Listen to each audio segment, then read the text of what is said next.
Hello दोस्तों, आपको ये वीडियो अच्छी लगी तो लाइक कमेंट करिएगा, चैनल को सब्सक्राइब भी करिएगा। अध्याय 1 इतिहास। भारत का इतिहास। उत्तर में हिमालय से लेकर दक्षिण में समुद्र तक फैला ये उपमहाद्वीप भारतवर्ष के नाम से ज्ञात है, जिसे महाकाव्य तथा पुराणों में भारतवर्ष अर्थात भारत का देश कहा जाता है तथा यहाँ के निवासियों को भारतीय अर्थात भरत की संतान कहा गया है। यूनानियों ने भारत को इंडिया तथा मध्यकालीन मुस्लिम इतिहासकारों ने हिंद अथवा हिंदुस्तान के नाम से संबोधित किया है। भारतीय इतिहास को अध्ययन की सुविधा के लिए 3 भागों में बांटा गया है: प्राचीन भारत, मध्यकालीन भारत एवं आधुनिक भारत। प्राचीन भारत। 1. प्राचीन भारतीय इतिहास के स्रोत। प्राचीन भारतीय इतिहास के विषय में जानकारी मुख्यतः 4 स्रोतों से प्राप्त होती है: 1. धर्म ग्रंथ, 2. ऐतिहासिक ग्रंथ, 3. विदेशियों का विवरण, 4. पुरातत्व संबंधी साक्ष्य। धर्म ग्रंथ एवं ऐतिहासिक ग्रंथ से मिलने वाली महत्वपूर्ण जानकारी। भारत का सर्वप्राचीन धर्म ग्रंथ वेद है, जिसके संकलनकर्ता महर्षि कृष्णद्वैपायन वेद व्यास को माना जाता है। वेद 4 हैं: ऋग्वेद, यजुर्वेद, सामवेद एवं अर्थवेद। ऋग्वेद ऋचाओं के क्रमबद्ध ज्ञान के संग्रह को ऋग्वेद कहा जाता है। इसमें 10 मंडल, 1028 सूक्त, वाल खेल्य पाठ के 11 सूक्तों सहित एवं 10,462 ऋचाएं हैं। इस वेद की ऋचाओं के पढ़ने वाले ऋषि को होत्र कहते हैं। इस वेद से आर्य की राजनीतिक प्रणाली एवं इतिहास के बारे में जानकारी मिलती है। विश्वामित्र द्वारा रचित ऋग्वेद के दूसरे मंडल में सूर्य देवता सावित्री को समर्पित प्रसिद्ध गायत्री मंत्र है। इसके 9वें मंडल में देवता सोम का उल्लेख है। इसके 8वें मंडल की हस्तलिखित ऋचाओं को खिल कहा जाता है। चातुर्वर्णीय समाज की कल्पना का आदि स्रोत ऋग्वेद के 10वें मंडल में वर्णित पुरुष सूक्त है, जिसके अनुसार 4 वर्ण ब्राह्मण, क्षत्रिय, वैश्य तथा शूद्र आदि पुरुष ब्रह्मा के क्रमशः मुख, भुजाओं, जंघाओं और चरणों से उत्पन्न हुए। नोट: धर्मसूत्र 4 प्रमुख जातियों की स्थितियों, व्यवसायों, दायित्वों, कर्तव्यों तथा विशेष अधिकारों में स्पष्ट विभेद करता है। वामन अवतार के 3 पगों के आख्यान का प्राचीनतम स्रोत ऋग्वेद है। ऋग्वेद में इंद्र के लिए 250 तथा अग्नि के लिए 200 ऋचाओं की रचना की गई है। नोट: प्राचीन इतिहास के साधन के रूप में वैदिक साहित्य में ऋग्वेद के बाद शतपथ ब्राह्मण का स्थान है। यजुर्वेद सस्वर पाठ के लिए मंत्रों तथा बलि के समय अनुपालन के लिए नियमों का संकलन यजुर्वेद कहलाता है। इसके पाठककर्ता को अर्धवयु कहते हैं। ये एक ऐसा वेद है जो गद्य एवं पद्य दोनों में है। सामवेद ये गाई जा सकने वाली ऋचाओं का संकलन है। इसके पाठ्यकर्ता को उद्रात्र कहते हैं। इसे भारतीय संगीत का जनक कहा जाता है। पृष्ठ 2। अर्थवेद। अर्थवा ऋषि द्वारा रचित इस वेद में रोग निवारण, तंत्र मंत्र, जादू टोना, शाप वशीकरण, आशीर्वाद, स्तुति, प्रायश्चित, औषधि, अनुसंधान, विवाह, प्रेम, राजकर्म, मातृभूमि, महात्म्य आदि विविध विषयों से संबद्ध मंत्र तथा सामान्य मनुष्यों के विचारों, विश्वासों, अंधविश्वासों इत्यादि का वर्णन है। इसमें सभा एवं समिति को प्रजापति की 2 पुत्रियां कहा गया है। नोट: सबसे प्राचीन वेद ऋग्वेद एवं सबसे बाद का वेद अर्थवेद है। वेदों को भली भांति समझने के लिए 6 वेदांगों की रचना हुई है। ये है शिक्षा, ज्योतिष, कल्प, व्याकरण, निरुक्त तथा छंद। भारतीय ऐतिहासिक कथाओं का सबसे अच्छा क्रमबद्ध विवरण पुराणों में मिलता है। इसके रचयिता लोमहर्ष अथवा इनके पुत्र उग्रश्रवा माने जाते हैं। इनकी संख्या 18 है, जिनमें से केवल 5 मत्स्य, वायु, विष्णु, ब्राह्मण एवं भागवत में ही राजाओं की वंशावली पाई जाती है। पुराण और संबंधित वंश: विष्णु पुराण, मौर्य वंश, मत्स्य पुराण, आंध्र सातवाहन, वायु पुराण, गुप्त वंश। नोट: पुराणों में मत्स्य पुराण सबसे प्राचीन एवं प्रामाणिक है। अधिकतर पुराण सरल संस्कृत श्लोक में लिखे गए हैं। स्त्रियां तथा शूद्र जिन्हें वेद पढ़ने की अनुमति नहीं थी, वो भी पुराण सुन सकते थे। पुराणों का पाठ पुजारी मंदिरों में किया करते थे। स्मृति ग्रंथों में सबसे प्राचीन एवं प्रामाणिक मनुस्मृति मानी जाती है। ये शुंग काल का मानक ग्रंथ है। नारद स्मृति गुप्त युग के विषय में जानकारी प्रदान करता है। जातक की बुद्ध की पूर्व जन्म की कहानी वर्णित है। हीनयान का प्रमुख ग्रंथ कथा वस्तु है, जिसमें महात्मा बुद्ध का जीवन चरित अनेक कथानकों के साथ वर्णित है। जैन साहित्य को आगम कहा जाता है। जैन धर्म का प्रारंभिक इतिहास कल्प सूत्र से ज्ञात होता है। जैन ग्रंथ भगवती सूत्र में महावीर के जीवन कृत्यों तथा अन्य समकालिकों के साथ उनके संबंधों का विवरण मिलता है। अर्थशास्त्र के लेखक चाणक्य, कौटिल्य या विष्णुगुप्त हैं। ये 15 अधिकरणों एवं 180 प्रकरणों में विभाजित हैं। इससे मौर्यकालीन इतिहास की जानकारी प्राप्त होती है। संस्कृत साहित्य में ऐतिहासिक घटनाओं को क्रमबद्ध लिखने का सर्वप्रथम प्रयास कलहड़ के द्वारा किया गया।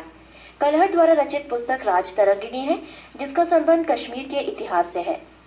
अरबों की सिंध विजय का वृतांत चचनामा लेखक अली अहमद में सुरक्षित है।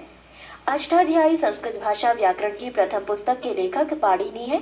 इससे मौर्य के पहले का इतिहास तथा मौर्य युगीन राजनीतिक अवस्था की जानकारी प्राप्त होती है। कात्यायन की गार्गी संहिता एवं ज्योतिष ग्रंथ है, फिर भी इसमें भारत पर होने वाले यवन आक्रमण का उल्लेख मिलता है। पतंजलि पुष्यमित्र शुंग के पुरोहित थे। इनके महाभाष्य से शुंगों के इतिहास का पता चलता है। विदेशी यात्रियों से मिलने वाली प्रमुख जानकारी। यूनानी रोमन लेखक। 1. टेसियस। ये ईरान का राजवैद्य था। भारत के संबंध में इसका विवरण आश्चर्यजनक कहानियों से परिपूर्ण होने के कारण अविश्वसनीय है। 2. हेरोडोटस। इतिहास का पिता कहा जाता है। इसने अपनी पुस्तक हिस्टोरिका में 5वीं शताब्दी पूर्व ईसा पूर्व के भारत फारस के संबंध का वर्णन किया है, परंतु इसका विवरण भी अनुश्रुतियों एवं अफवाहों पर आधारित है। पृष्ठ 3। सिकंदर के साथ आने वाले लेखकों में निरियाकस, आनेसिक्रिटस तथा अस्टोबुलस के विवरण अधिक प्रामाणिक एवं विश्वसनीय हैं। 4. मेगास्थनीज। ये सेल्यूकस निकेटर का राजदूत था, जो चंद्रगुप्त मौर्य के राज दरबार में आया था। इसने अपनी पुस्तक इंडिका में मौर्य युगीन समाज एवं संस्कृति के विषय में लिखा है। 5. डाइमेकस। ये सीरियन नरेश आंतियोकस का राजदूत था, जो बिंदुसार के राज दरबार में आया था। इसका विवरण भी मौर्य युग से संबंधित है। 6. डायोनीसियस। ये मिस्र नरेश टॉलेमी फिलेडेल्फस का राजदूत था, जो अशोक के राज दरबार में आया था। 7. टॉलेमी। इसने दूसरी शताब्दी में भारत का भूगोल नामक पुस्तक लिखी। 7. प्लिनी। इसने प्रथम शताब्दी में नेचुरल हिस्ट्री नामक पुस्तक लिखी। इसमें भारतीय पशुओं, पेड़ पौधों, खनिज पदार्थों आदि के बारे में विवरण मिलता है। 9. पेरिप्लस ऑफ द इरिथ्रियन सी। इस पुस्तक के लेखक के बारे में जानकारी नहीं है। ये लेखक करीब 80 ईस्वी में हिंद महासागर की यात्रा पर आया था।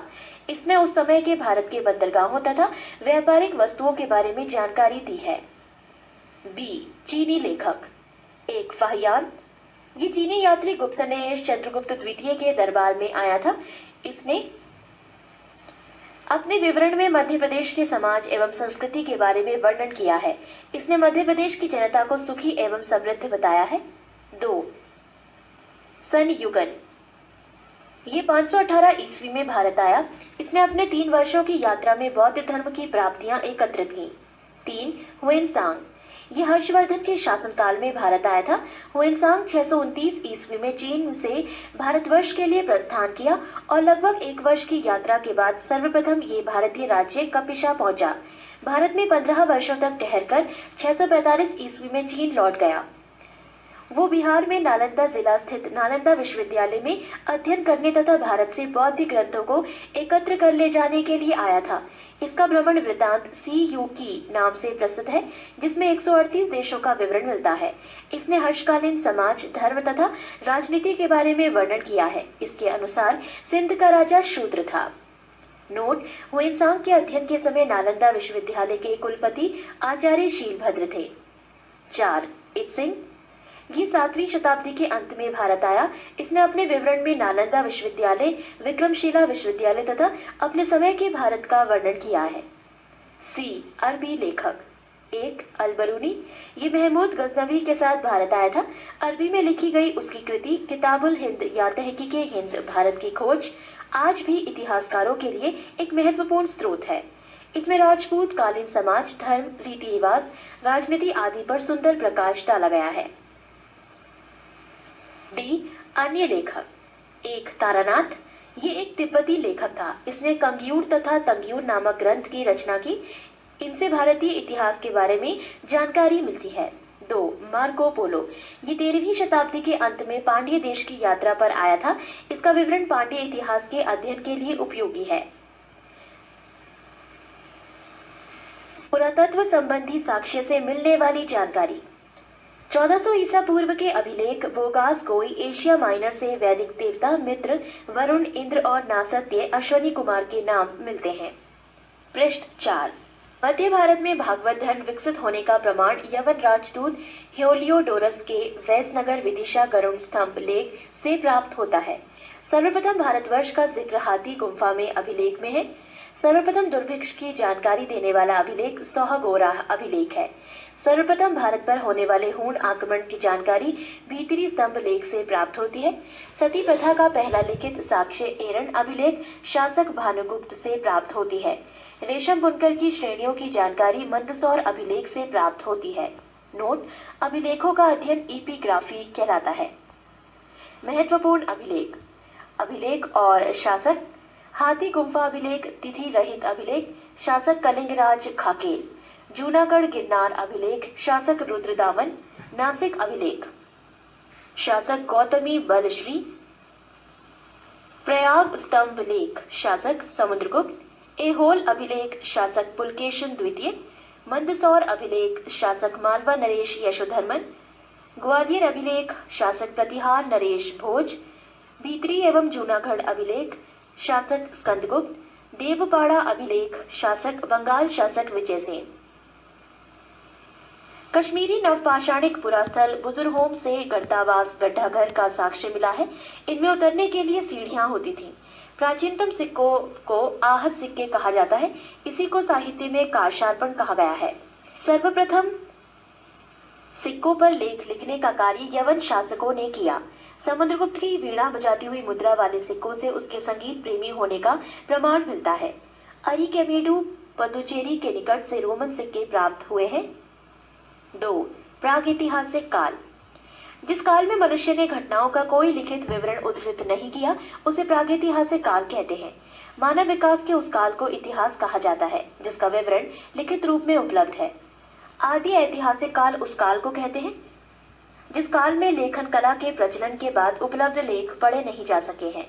ज्ञानी मानव होमोसेपियस का प्रवेश इस धरती पर आज से लगभग 30 या 40 हजार वर्ष पूर्व हुआ। पूर्व पाषाण युग की मानव की जीविका का मुख्य आधार था शिकार। आग का आविष्कार पूरा पाषाण काल में एवं पहिए का नव पाषाण काल में हुआ। मनुष्य में स्थायी निवास की प्रवृत्ति नव पाषाण काल में हुई तथा उसने सबसे पहले कुत्ता को पालतू बनाया। मनुष्य ने सर्वप्रथम तांबा धातु का प्रयोग किया था तथा उसके द्वारा बनाए जाने वाला प्रथम औजार कुल्हाड़ी प्राप्ति स्थल अतिरंपकम था। कृषि का आविष्कार नव पाषाण काल में हुआ। प्रागैतिहासिक अन्न उत्पादक स्थल मेहरगढ़ पश्चिमी बलूचिस्तान में अवस्थित है। कृषि के लिए अपनाई गई सबसे प्राचीन फसल गेहूं एवं जौ थी। पल्लावरम नामक स्थान पर प्रथम भारतीय पुरापाषाण कलाकृति की खोज हुई थी। भारत में पूर्व प्रस्तर युग के अधिकांश औजार स्फटिक पत्थर के बने थे। भारत का सबसे प्राचीन नगर मोहनजोदड़ो था, सिंधी भाषा में जिसका अर्थ है मृतकों का टीला। पृष्ठ 5। 3 सिंधु सभ्यता। रेडियो कार्बन C14 जैसी नवीन विश्लेषण पद्धति के द्वारा सिंधु सभ्यता की सर्वमान्य तिथि 2350 ईसा पूर्व से 1750 ईसा पूर्व मानी गई है। सिंधु सभ्यता की खोज राय बहादुर दयाराम साहनी ने की। सिंधु सभ्यता को प्रागैतिहासिक प्रोटो हिस्टोरिक अथवा कांस्य ब्रॉन्ज युग में रखा आलमगीरपुर जिला मेरठ उत्तर प्रदेश, उत्तरी पुरास्थल मांदा जिला अखनूर जम्मू कश्मीर तथा दक्षिणी पुरास्थल दायमाबाद जिला अहमदनगर महाराष्ट्र। सिंधु सभ्यता या सैंधव सभ्यता नगरीय सभ्यता थी। सैंधव सभ्यता से प्राप्त परिपक्व अवस्था वाले स्थलों में केवल 6 को ही बड़े नगर की संज्ञा दी गई है। ये हैं मोहनजोदड़ो, हड़प्पा, गढ़वारी वाला, धौलावीरा, राखीगढ़ी एवं कालीबंगन। स्वतंत्रता प्राप्ति पश्चात हड़प्पा संस्कृति के सर्वाधिक स्थल गुजरात में खोजे गए हैं। लोथल एवं सुतकोतदा सिंधु सभ्यता का बंदरगाह था। जुते हुए खेत और नक्काशीदार ईंटों के प्रयोग का साक्ष्य कालीबंगन से प्राप्त हुआ है। मोहनजोदड़ो से प्राप्त अन्नागार संभवतः सैंथर सभ्यता की सबसे बड़ी इमारत है। मोहनजोदड़ो से प्राप्त बृहत स्नानागार एक प्रमुख स्मारक है, जिसके मध्य स्थित स्नान कुंड 11.88 मीटर लंबा, 7.01 मीटर चौड़ा एवं 2.43 मीटर गहरा है। अग्निकुंड लोथल एवं कालीबंगन से प्राप्त हुए हैं। मोहनजोदड़ो से प्राप्त एक शील पर 3 मुख वाला देवता पशुपतिनाथ की मूर्ति मिली है। उनके चारों ओर हाथी, गैंडा, चीता एवं भैंसा विराजमान है। मोहनजोदड़ो से नर्तकी की एक कांस्य मूर्ति मिली है। हड़प्पा की मोहरों पर सबसे अधिक एक श्रृंगी पशु का अंकन मिलता है। मनके बनाने के कारखाने लोथल एवं चन्हुदड़ो से मिले हैं। सिंधु सभ्यता की लिपि भाव चित्रात्मक है। ये लिपि दाई से बाई ओर लिखी जाती थी। जब अभिलेख एक से अधिक पंक्तियों का होता था तो पहली पंक्ति दाई से बाई और दूसरी बाई से दाई ओर लिखी जाती थी। सिंधु सभ्यता के लोगों ने नगरों तथा घरों के विन्यास के लिए ग्रीड पद्धति अपनाई। घरों के दरवाजे और खिड़कियां सड़क की ओर न खुलकर पिछवाड़े की ओर खुलते थे। केवल लोथल नगर के घरों के दरवाजे मुख्य सड़क की ओर खुलते थे। सिंधु सभ्यता में मुख्य फसल थी गेहूं और जौ। सैंधव वासी मिठास के लिए शहद का प्रयोग करते थे। रंगपुर एवं लोथल से चावल के दाने मिले हैं, जिनसे धान की खेती होने का प्रमाण मिलता है। चावल के प्रथम साक्ष्य लोथल से ही प्राप्त हुए हैं। सुरकोतदा, कालीबंगन एवं लोथल से सैंधवकालीन घोड़े के अस्थि पंजर मिले हैं। तौल की इकाई संभवतः 16 के अनुपात में थी। सैंधव सभ्यता के लोग यातायात के लिए 2 पहियों एवं 4 पहियों वाली बैलगाड़ी या भैंसा गाड़ी का उपयोग करते थे। सिंधु काल में विदेशी व्यापार, आयातित वस्तुएं और प्रदेश।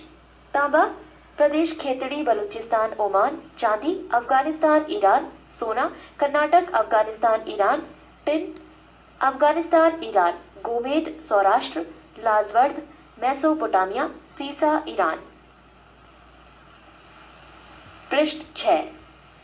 मेसोपोटामिया के अभिलेखों में वर्णित मेलुहा शब्द का अभिप्राय सिंधु सभ्यता से ही है। संभवतः हड़प्पा संस्कृति का शासन वाणिक वर्ग के हाथों में था। पिग्गट ने हड़प्पा एवं मोहनजोदड़ो को एक विस्तृत साम्राज्य की जुड़वा राजधानी कहा है। सिंधु सभ्यता के लोग धरती को उर्वरता की देवी मानकर उसकी पूजा किया करते थे। वृक्ष पूजा एवं शिव पूजा के प्रचलन के साक्ष्य भी सिंधु सभ्यता से मिलते हैं। स्वास्तिक चिन्ह संभवतः हड़प्पा सभ्यता की देन है। इस चिन्ह से सूर्योपासना का अनुमान लगाया जाता है। सिंधु घाटी के नगरों में किसी भी मंदिर के अवशेष नहीं मिले हैं। सिंधु सभ्यता के मां मातृ देवी की उपासना सर्वाधिक प्रचलित थी। पशुओं में कुबड़ वाला सांड इस सभ्यता के लोगों के लिए विशेष पूजनीय था। स्त्री मृण मूर्तियां, मिट्टी की मूर्तियां अधिक मिलने से ऐसा अनुमान लगाया जाता है कि सैंधव समाज मात्र सत्तात्मक था। सैंधववासी सूती एवं ऊनी वस्त्रों का प्रयोग करते थे। मनोरंजन के लिए सैंधववासी मछली पकड़ना, शिकार करना, पशु पक्षियों को आपस में लड़ाना, चौपड़ और पासा खेलना आदि साधनों का प्रयोग करते थे। सिंधु सभ्यता के लोग काले रंग से डिजाइन किए हुए लाल मिट्टी के बर्तन बनाते थे। सिंधु सभ्यता के लोग तलवार से परिचित नहीं थे। कालीबंगन एकमात्र हड़प्पा कालीन स्थल था जिसका निचला शहर सामान्य लोगों के रहने हेतु भी किले से घिरा हुआ था। पर्दा प्रथा एवं वैश्यवृत्ति सैंधव सभ्यता में प्रचलित थी। शवों को जलाने एवं गाड़ने यानी दोनों प्रथाएं प्रचलित थी। हड़प्पा में शवों को दफनाने जबकि मोहनजोदड़ो में जलाने की प्रथा विद्यमान थी। लोथल एवं कालीबंगा में युग्म समाधियां मिली हैं। सैंधव सभ्यता के विनाश का संभवतः सबसे प्रभावी कारण बाढ़ था।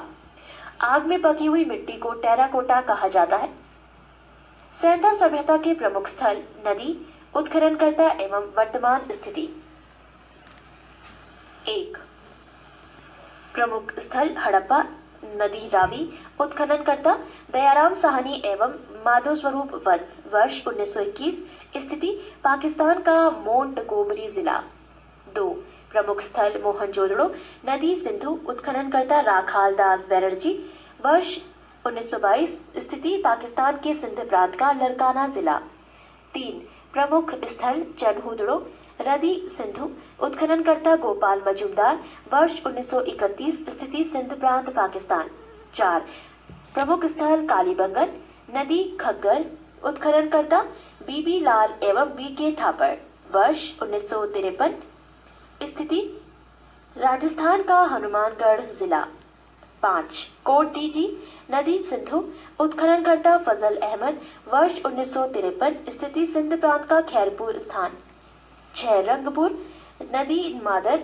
उत्खननकर्ता रंगनाथ राव। वर्ष 1953 से 54। स्थिति गुजरात का काठियावाड़ जिला। 7 प्रमुख स्थल रोपड़ नदी सतलज। उत्खननकर्ता यज्ञदत्त शर्मा। वर्ष 1953 से 56। स्थिति पंजाब का रोपड़ जिला।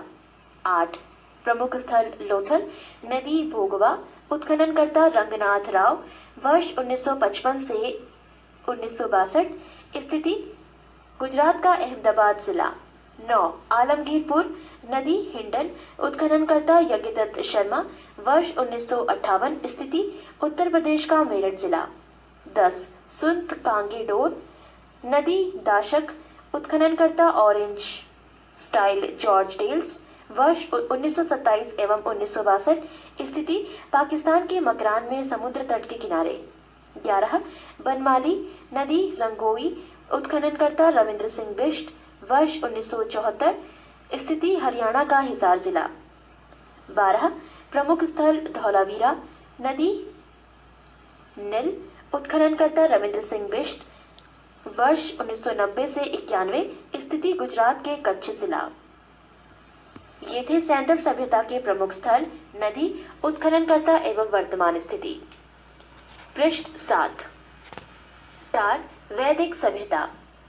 वैदिक काल का विभाजन 2 भागों, एक ऋग्वैदिक काल 1500 से 1000 ईसा पूर्व और 2 उत्तर वैदिक काल 1000 से 600 ईसा पूर्व में किया गया है। आर्य सर्वप्रथम पंजाब एवं अफगानिस्तान में बसे। मैक्स मूलर ने आर्यों का मूल निवास स्थान मध्य एशिया को माना है।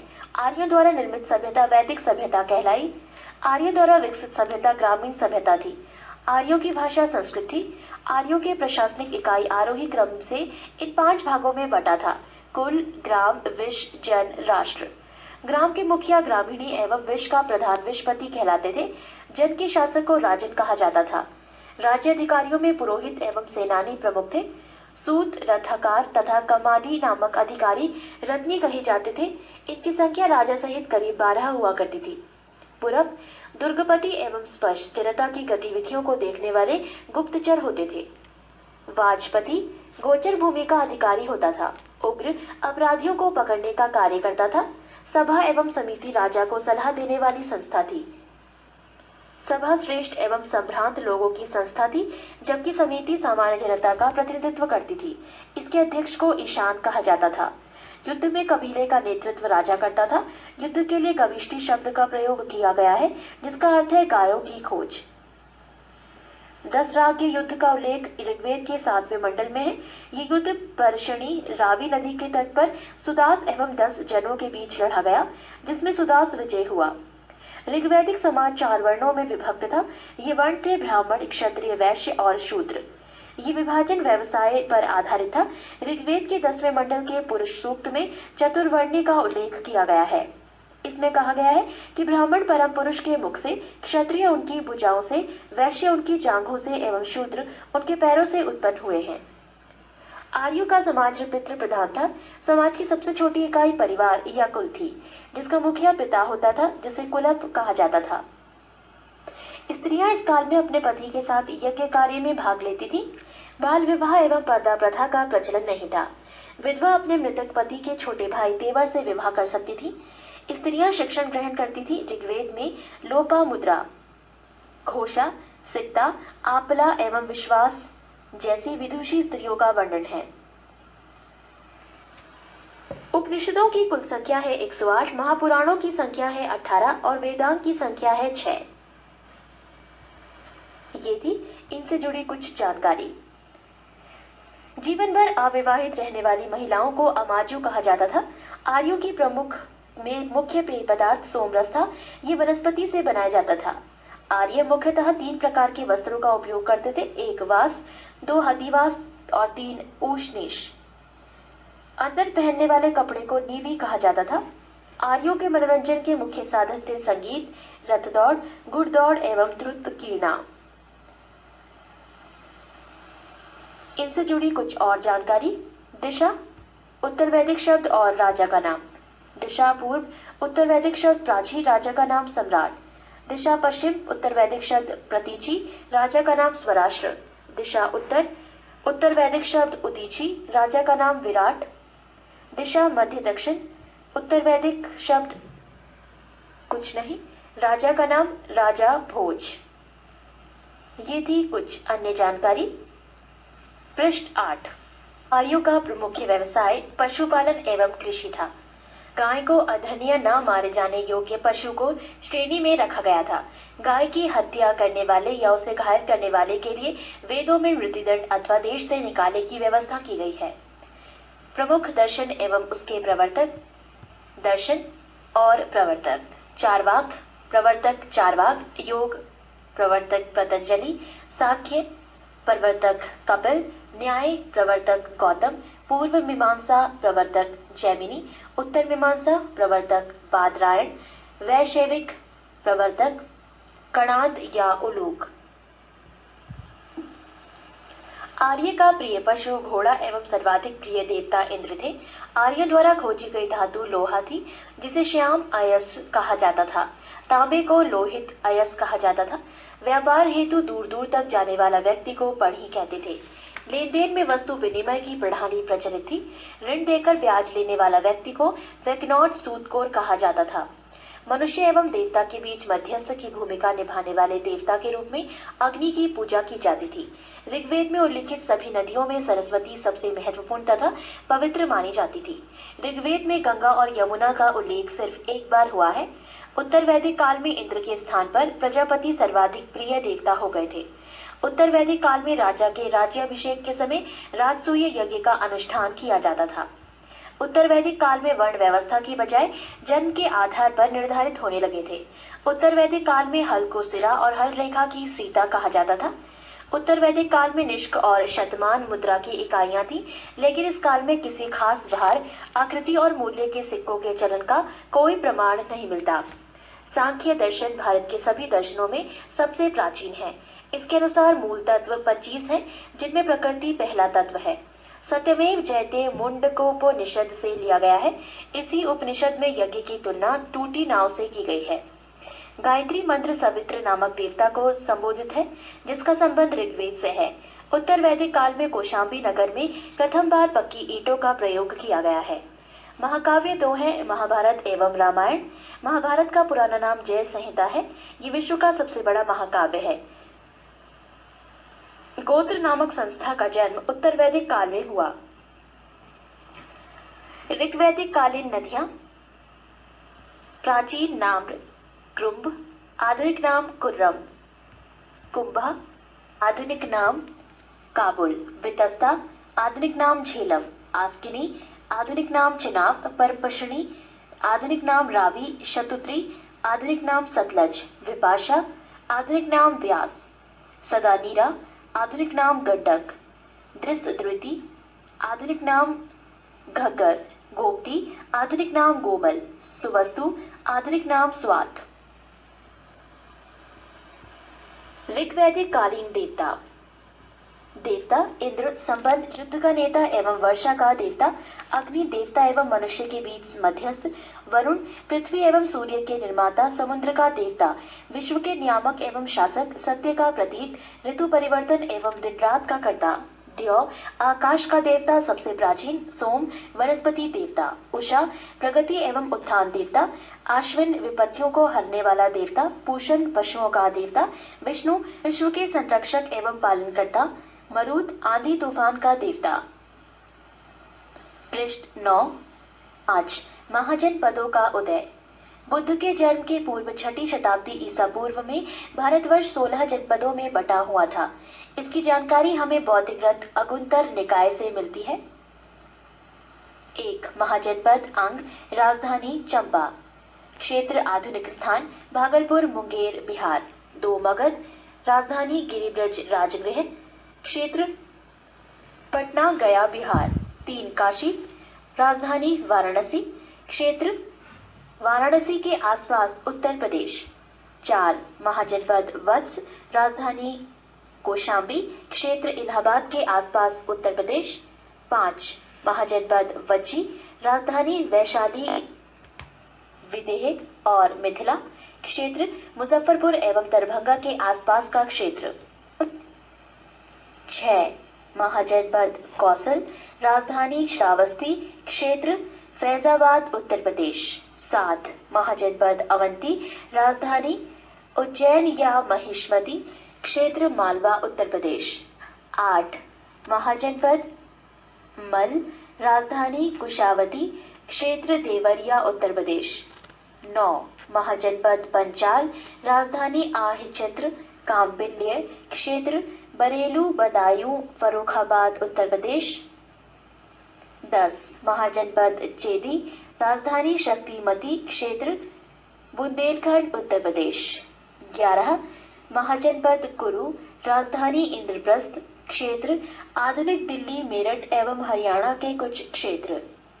12 महाजनपद मत्स्य, राजधानी विराटनगर, क्षेत्र जयपुर राजस्थान के आसपास के क्षेत्र।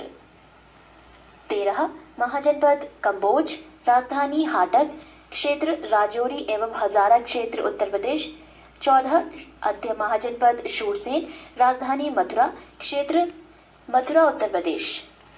15 महाजनपद अशमक, राजधानी पोटली या पोतन, क्षेत्र गोदावरी नदी, क्षेत्र दक्षिण भारत का एकमात्र जनपद।